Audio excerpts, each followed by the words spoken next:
Opa, opa, opa, bonitos e bonitas, eu sou o Pi e esse é o Revolucionário Casual, nosso canal no YouTube. Bom, esse vídeo acabou demorando um pouco para sair, mas para começar o vídeo de hoje, vamos relembrar um fato um tanto trágico que aconteceu em janeiro do ano passado, mais precisamente numa terça-feira, dia 12 de janeiro, onde durante uma manifestação do movimento Passe Livre contra o aumento das passagens que estava ocorrendo naquele começo de ano, houve uma intensa repressão policial. Bom, o fato foi que a polícia foi para cima antes que houvesse algum acordo em relação à rota que a manifestação deveria tratar. Então assim, não começou a manifestação e a polícia já foi pra cima com bala de borracha, com gás lacrimogênico. Eu cheguei até a estar me escondendo junto com várias outras pessoas no estabelecimento que ficou com as portas abertas para os manifestantes. Depois disso a gente acabou descendo a Consolação com a polícia atrás e ao mesmo tempo ali as polícias cercando as ruas paralelas para manter aquele fluxo ali contínuo de manifestante. Só que chegou num ponto onde tinha uma barreira policial na frente, atrás a polícia vinha com a cavalaria, aí tava eu junto com uma conhecida minha, ela pediu para passar, o policial nisso que falou que podia passar, ele maliciosamente começou a bater nela, aí eu fui junto, no que eu fui junto, eu fui agredido assim, tipo,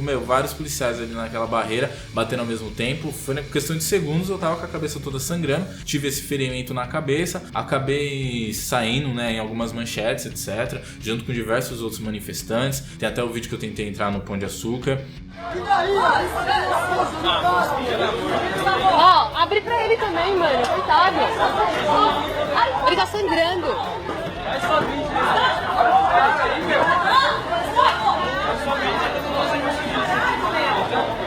Foi um episódio ali que você sente em primeira pessoa, em carne e osso, como que se dá a democracia e o Estado de Direito brasileiro. Uma repressão ali severa, uma manifestação que era totalmente indesejada, e isso mostra a importância de se falar da questão do transporte público hoje no Brasil.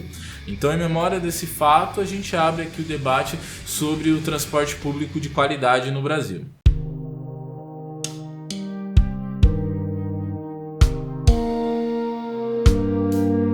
Bom, entre as décadas de 40 e 80, vai ocorrer no Brasil uma intensa concentração nas regiões urbanas através de um processo que é batizado pelo Milton Santos como uma urbanização corporativa. Bom, esse processo de urbanização ele é caracterizado primeiro por uma urbanização voltada aos interesses corporativos, empresariais, então são os interesses econômicos que ditam as regras do processo de urbanização e de estruturação geográfica do espaço da cidade, em detrimento dos investimentos sociais. Então, primeiro se pensa nos investimentos para viabilizar o transporte e circulação de mercadorias, além das grandes obras, da concentração na esfera federal, para viabilizar até mesmo a questão da exportação, da produção voltada para o setor externo. Esse processo de urbanização também coloca a cidade dentro de uma lógica de especulação imobiliária, também na valorização das áreas comerciais, então você tem realmente toda uma estrutura voltada para essas áreas comerciais e principalmente no modo geral para a sustentação do estilo de vida consumista, então seja estruturas aí que vão dar suporte a grandes eventos, a um calendário econômico, ou seja, esse é um modelo de urbanização voltado para o consumidor e não para o cidadão. O segundo ponto são as cidades espraiadas, ou seja, cidades são permeadas por vazios. Esses vazios têm a única finalidade da especulação imobiliária. É preciso que hajam vazios entre os espaços nobres para que, de fato, você futuramente possa estar comercializando. E são nesses espaços que normalmente ocorrem as reintegrações de posse, ou seja, áreas que ficam durante décadas desocupadas passam a ser ocupadas por famílias carentes, por pessoas que realmente precisam de alguma condição de moradia, e depois que passa a ser interessante economicamente, por N fatores que levam à valorização da área, existe essa reintegração de posse, então surge de repente um proprietário e essas famílias são despejadas. Com esse processo que vai deixando a cidade espraiada, totalmente coberta por espaços vazios, ociosos, vai fazendo com que a área total urbana vá se expandindo cada vez mais, o que vai ter duas consequências. Primeiro, você vai ter o processo de periferização da população, essa população mais pobre vai ser empurrada cada vez mais para as áreas mais afastadas, e segundo, isso vai implicar também numa maior necessidade de locomoção dessas pessoas. É preciso entender que para haver especulação imobiliária tem que ter escassez de moradia de qualidade. A partir disso, existe uma lógica de concentração tanto dos serviços públicos, seja hospitais, escolas de qualidade, bibliotecas, os serviços em geral, que eles ficam concentrados nos grandes centros e nas áreas nobres, quanto também das atividades econômicas, empregos, comércios, dessa forma valorizando bairros específicos e entrando na lógica centro-periferia. E quando você desvaloriza as demais áreas habitadas pelas camadas mais pobres da população, você cria então essa demanda por transporte cada vez mais crescente, porque se o cara quer trabalhar, se ele quer consumir, se ele quer viver de modo geral, ter acesso a algum tipo de lazer, ele precisa se locomover. Isso gera uma demanda muito grande de locomoção nas cidades. As pessoas elas não conseguem viver perto de onde trabalham, a não ser que elas tenham um poder aquisitivo maior e estejam exatamente nesses centros urbanos. Logo, os mais pobres são os que mais gastam com a locomoção. A locomoção dos mais pobres é a mais custosa por ser sempre as maiores locomoções. Bom, assim sendo, essa demanda por mais e mais transportes, que atinge principalmente os mais pobres, que moram nas regiões mais afastadas, faz com que o transporte público seja sobrecarregado. Isso tem um peso muito grande no sucateamento do próprio transporte, e a partir disso, você entra então numa lógica de um transporte pouco viável para a maioria das pessoas, seja na questão financeira, pelos elevados preços, ou seja na questão de qualidade, na demora para você conseguir chegar nas áreas, o que acaba gerando que grande parte da população fique ilhada, né? Você tem áreas de fato que ao todo são ilhados, são pessoas que vivem naquelas comunidades e nos arredores que não conseguem se locomover para os centros urbanos e que realmente ficam segregadas. E a esse quadro a gente dá o nome de higienização social. Bom, e além do aspecto estrutural e econômico, a higienização ela também se dá por um aspecto social, o que é fundamental para a gente conseguir manter uma sociedade desigual ao nível que é a nossa. Então, de fato, é preciso que os pobres e os ricos estejam em lugares afastados.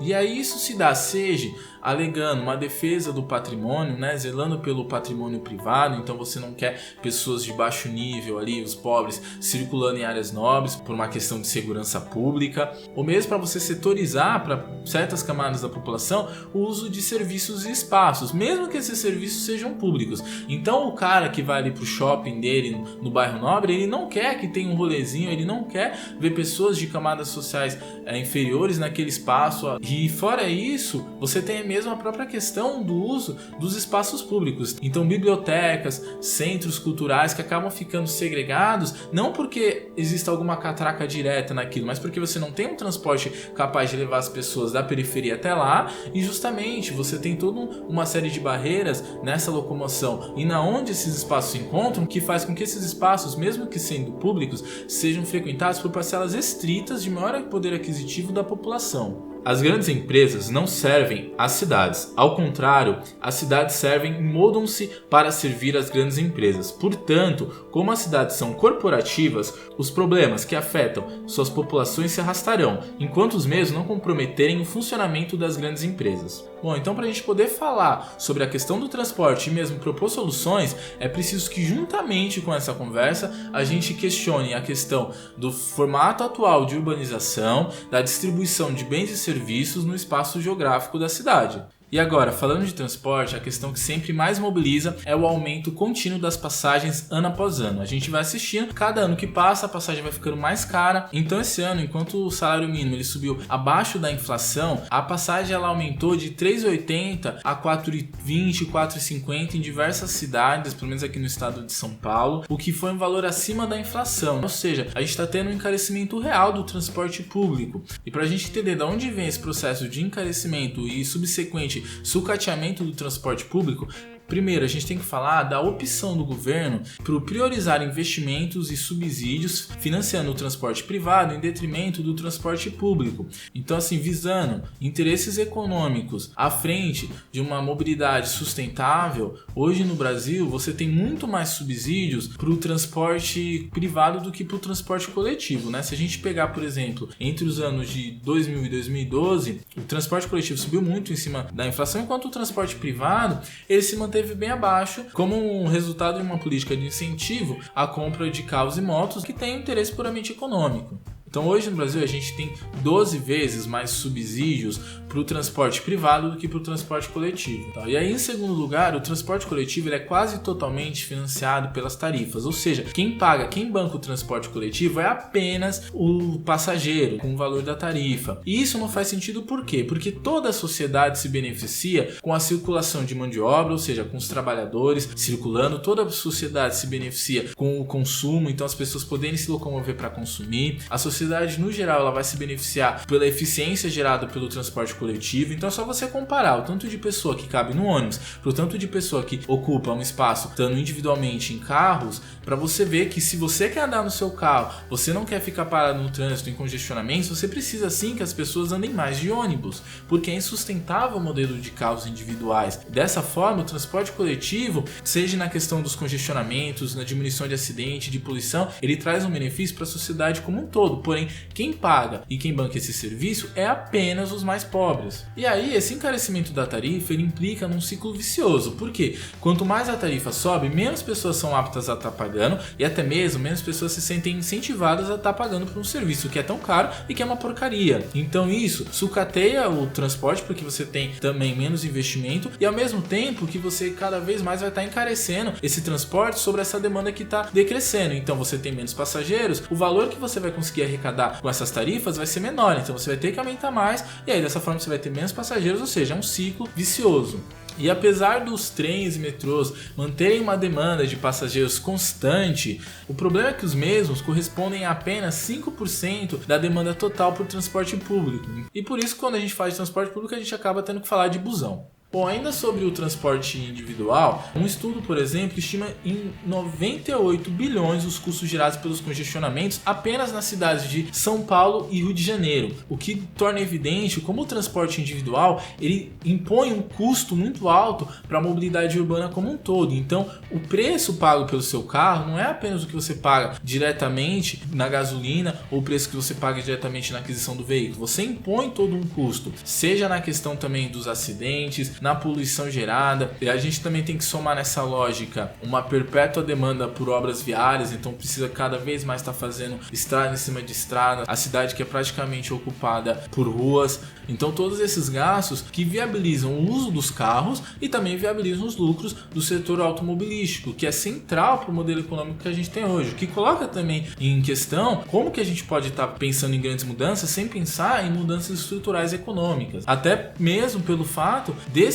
setor automobilístico ter um grande poder político, né? Você tem muito dinheiro envolvido, você tem um grande poder de influência dentro da política para manter essas condições de uso dos carros. Por mais que a longo prazo eu não vejo qualquer tipo de solução dentro dessa demanda consumista por veículos individuais. Bom, e dessa forma, o transporte privado ele encarece também o público, porque o ônibus demora mais tempo para fazer a linha dele, seja por congestionamentos ou mesmo pela forma que é priorizado o transporte individual ao transporte público. Então falta vias exclusivas, falta priorizar o transporte público em detrimento do transporte individual. As pessoas precisam entender que no dia a dia, para a locomoção eficiente da sociedade, é preciso utilizar o transporte público. O transporte privado ele pode servir para você que quer ir para o interior, quer dar uma volta no fim de semana, quer ir para regiões mais afastadas, quer ter uma liberdade a mais. Então é bacana, só que assim no dia a dia é inviável em grandes cidades. Bom, e a grande pergunta é como baixar os preços? E a resposta para essa pergunta é subsídios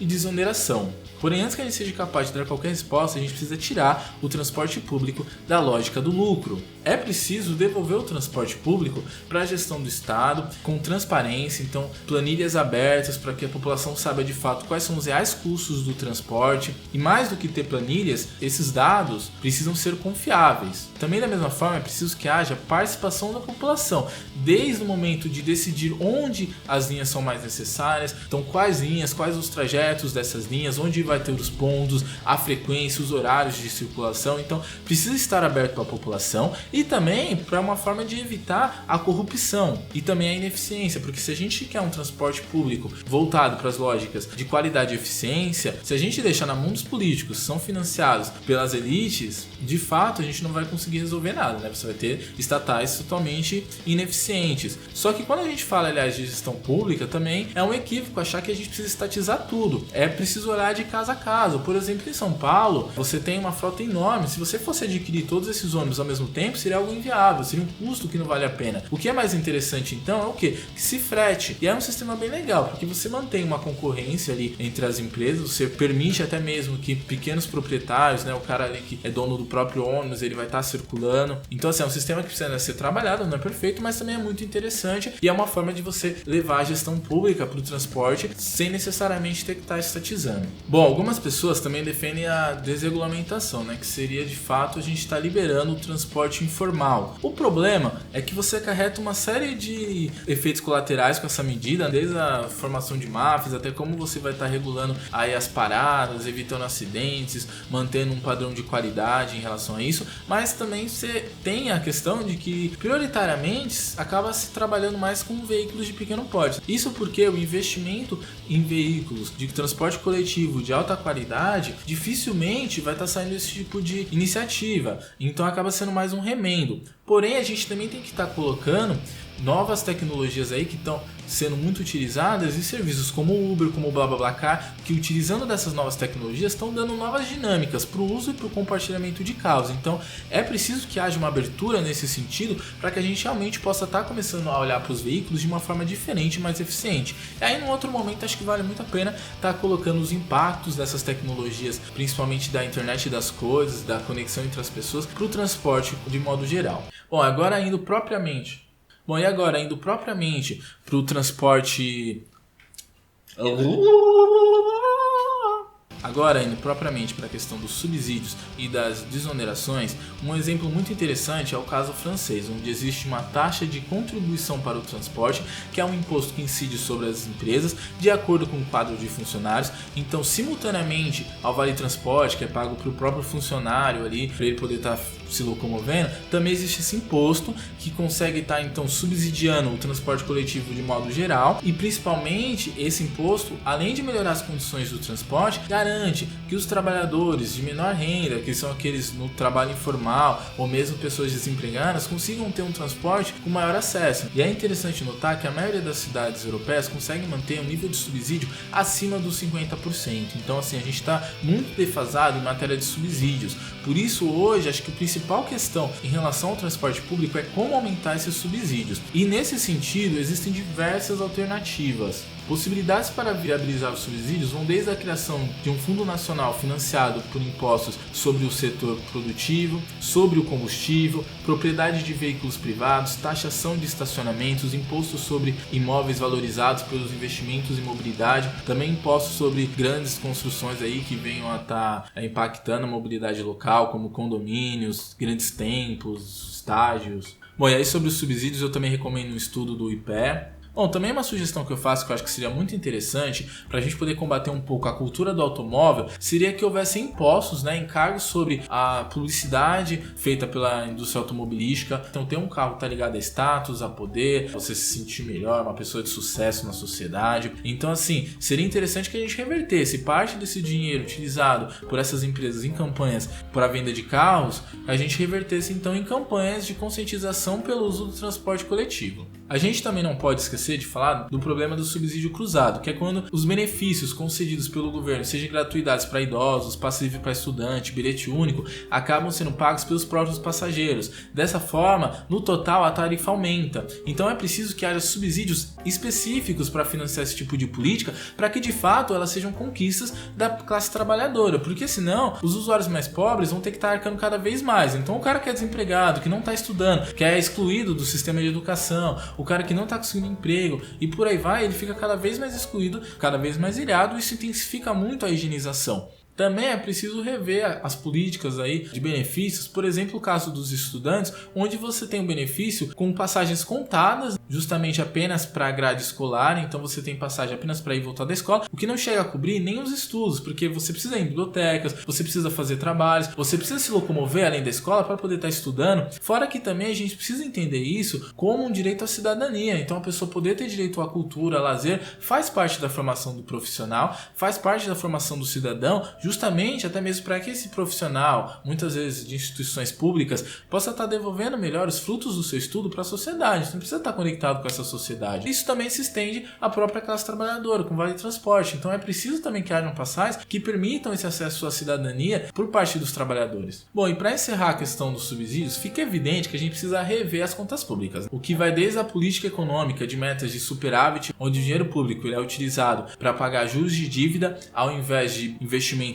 na área social. A gente precisa rever a tributação, precisa ser um processo progressivo onde o mais rico paga mais, justamente porque ele também também se beneficia com o transporte de qualidade. Então você que quer sair com seu carro importado na rua, se as pessoas estiverem utilizando o transporte coletivo, se as ruas tiverem uma boa mobilidade, você se beneficia com isso. Fora que você se beneficia com funcionários chegando lá para produzir, para gerar o seu lucro, você se beneficia com o consumidor chegando lá para consumir, para gerar o seu lucro. Então assim, a sociedade como um todo precisa estar arcando, e os mais ricos são os que mais se beneficiam com o modelo econômico atual, ou seja, com o transporte também viabilizando toda essa estrutura. Bom, e dessa forma a gente conseguir então recursos suficientes para a gente poder subsidiar o transporte, baratear a tarifa, ao mesmo tempo que a gente melhorar de forma radical a qualidade do transporte público, para poder atrair as demais camadas da sociedade a estar utilizando o transporte público.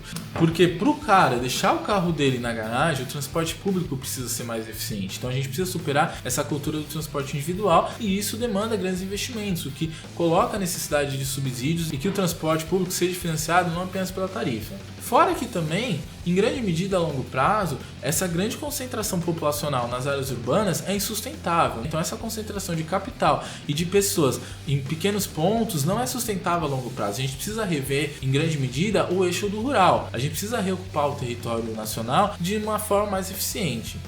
Relaxa, desanima não, o vídeo tá um pouquinho comprido, mas vamos lá. O transporte público, ele é o único serviço público que é pago de forma direta, ou seja, apenas o usuário do serviço tá arcando. Você paga para estar utilizando, em vez de ser cobrado de forma indireta, como já foi colocado aqui ao longo do vídeo. E tendo em vista a característica do transporte de fundamental para o acesso à educação, emprego, cidadania como um todo, o direito à cidade e o direito a um transporte acessível é uma pauta histórica. Bom, e nesse contexto de luta pelo direito ao transporte, destacam-se organizações como o MPL, Movimento Passe Livre, que tem como pauta a tarifa zero, ou seja, o transporte gratuito pago de forma indireta por toda a sociedade, de forma progressiva. Em termos econômicos, nada mais é do que um subsídio 100%, então a gente conseguir elevar o subsídio a 100%. Porém, em termos sociais, a tarifa zero muda tudo. Muda a forma de encarar a cidade, se relacionar, a forma de trabalhar, a forma de ter acesso à cultura, a forma de viver como um todo no meio urbano. Bom, existem diversas experiências de tarifa zero ao redor do mundo, então eu vou estar listando e comentando algumas delas. A primeira, e atualmente a mais promissora delas, é na cidade de Tallinn, capital da Estônia, com 430 mil habitantes, então pelo tamanho é a primeira cidade ali de grande porte a estar implementando a tarifa zero. Além da implementação da tarifa zero, também foram feitos grandes investimentos na melhora do transporte, também na frequência dos ônibus, nos horários, e tudo isso saiu a um custo adicional de 12 milhões de euros. Lembrando que a cidade já contava com nível de subsídio de 70%. Assim, é apontado por especialistas que é necessário que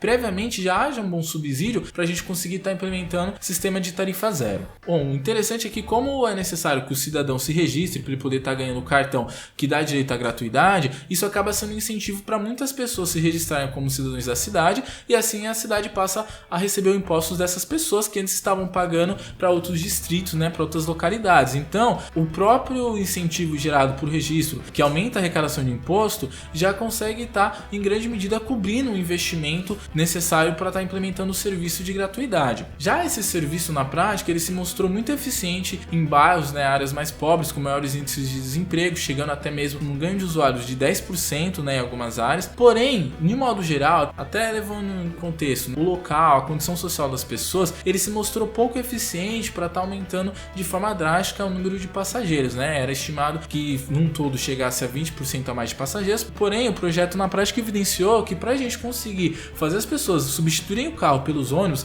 mais do que gratuidade e pequenas melhoras no serviço, é preciso onerar o transporte privado e também, a partir disso, conseguir estar implementando mudanças mais radicais sobre o transporte público. Então, assim, para quem tem poder aquisitivo de andar em transporte individual, é realmente necessário que existam estímulos financeiros para mudar esse comportamento nas pessoas. Bom, e o projeto pretende colocar a cidade de Tallinn como capital mundial do transporte público e já vem sendo observado por diversas outras cidades ao redor do mundo. Eu, particularmente, acho que ainda é cedo para estar julgando, por exemplo, o impacto do projeto nos hábitos das pessoas. Por quê? Por a gente ter uma cultura de décadas em relação ao automóvel, eu acho que é muito precipitado esperar grande impacto e grande mudança na forma de locomoção das pessoas nos primeiros anos. Uma outra experiência significativa foi em Hasselt, na Bélgica, que manteve por 16 anos o transporte gratuito, conseguindo um aumento em 10 vezes nos usuários de ônibus, fato que se dá também pelas grandes melhorias feitas no sistema. Então, além da gratuidade, e uma melhora significativa no serviço faz com que ele seja mais desejado e aumente a demanda pela população, dessa forma conseguindo apresentar mudanças reais para a mobilidade. Bom, apesar do fim da gratuidade, jovens até 19 anos, idosos e outros grupos pontuais continuam beneficiados pela isenção, então nem todo mundo voltou a pagar e o valor ainda é baixo. Bom, e nesse aspecto de isenção para parcelas específicas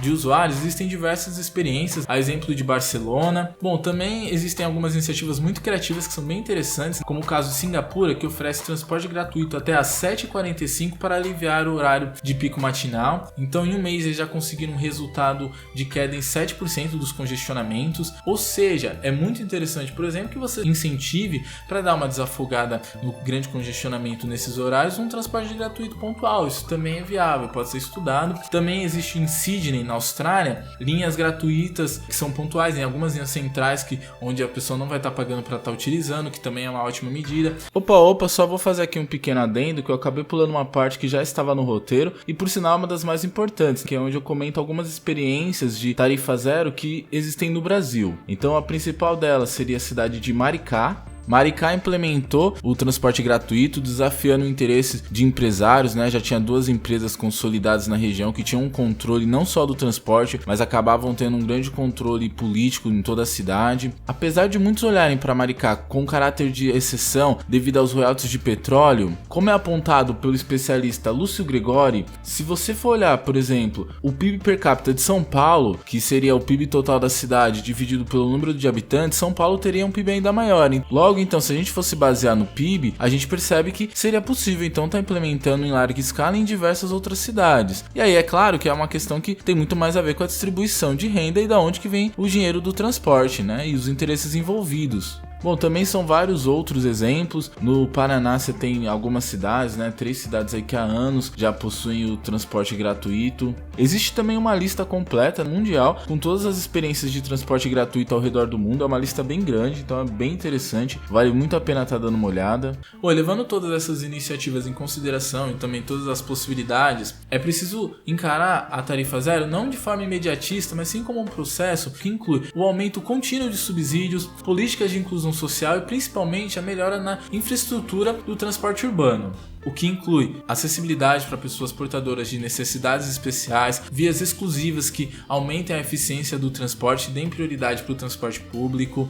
valorização dos profissionais e melhora nos veículos, investimento em tecnologia. Aí a gente entra também numa outra questão, que seria a necessidade de substituir os veículos a diesel por veículos elétricos, algo que não é de outro mundo, A gente precisa começar a entender que hoje veículos elétricos são já uma realidade. Então, por exemplo, a gente pode citar a Índia, que é um outro país em desenvolvimento que tem implementado bastante os ônibus elétricos. Hoje, aqui no Brasil, falando em carro elétrico, já temos algumas experiências, como em Minas Gerais, onde está sendo de forma experimental implementado alguns ônibus elétricos para estar vendo em diversos aspectos da viabilidade, dessa substituição, dessa implementação. Também a gente pode citar o desenvolvimento de ônibus movido a energia solar pela Federal de Santa Catarina, o que não é pouca coisa, vale muito a pena estar dando uma olhada nesse estudo. E nesse aspecto, assim, é fundamental, em outro momento, a gente está discutindo, então, qual é o papel, que é um grande papel, do desenvolvimento tecnológico para as questões de mobilidade urbana. Mas no outro momento eu vou estar falando então de automação, qual vai ser o impacto de você automatizar os carros, ônibus, caminhões, o transporte como um todo.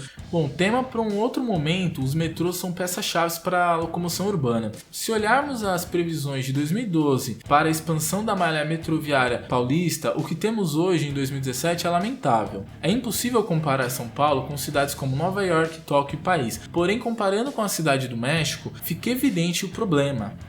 Bom, e aí para a gente chegar num transporte acessível de qualidade, capaz de responder os problemas da mobilidade urbana, é preciso rever as contas públicas para estar financiando, subsidiando de fato um transporte público de qualidade que seja atrativo para a sociedade como um todo. Também rever os hábitos de consumo, essa cultura do veículo privado, o que também implica da gente estar reconhecendo o impacto grande e central que tem na compra e venda de veículos, na geração de empregos para a economia. E por último, a nossa organização organização social, a forma como a gente se organiza no espaço geográfico, a gente superando novamente a questão do centro-periferia. Em vista das grandes mudanças que são necessárias e também dos interesses envolvidos, lembrando os capitais e o poder de influência na política que esses grupos têm, fica evidente que para a gente realmente solucionar a questão do transporte é necessário, de fato, uma mudança social, política e econômica. Só que, simultaneamente e de forma inversa, para a gente conseguir um processo de construção de uma revolução nesse nível, é preciso uma grande conscientização e organização da sociedade civil. Bom, e tal processo aí de instrumentalização e de organização das pessoas para lutar pelos seus direitos, para conseguir estar trazendo mudanças drásticas, só é possível através de políticas de mobilidade que conectem as pessoas, que levem cultura, que possibilitem realmente o acesso à cidadania. Então, por todas as frentes possíveis, as mudanças progressivas também são muito necessárias para uma eventual mudança drástica.